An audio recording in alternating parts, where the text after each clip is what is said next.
Nobody wants to go back to Vietnam, according to the study. All right, let's take a look at this official tourist return rate chart. France, Spain, Italy, Portugal, Thailand, Austria, Japan, Greece, Croatia, Switzerland.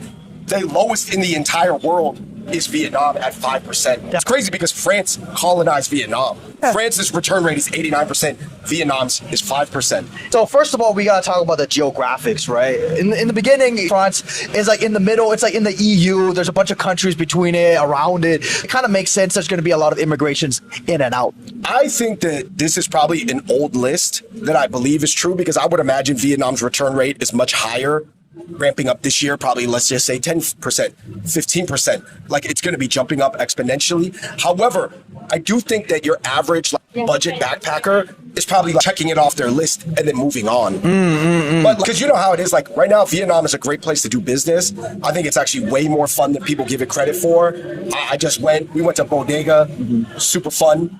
But I'm saying that it is true at the airport, unless you pay your way, you're looking at like a 2-hour wait when you get there. That's going to turn off a lot of tourists, and for sure. And I think Vietnam's griminess, I think like the hustle culture mindset, Vietnamese people are just not as nice or not as sapai as Thai people. Oh, for sure. No, they don't have like the temple culture. Oftentimes when you're in Thailand, you feel like you're literally like in a temple or a temple adjacent neighborhood where everybody's saying Sawadee Kop and doing the whys.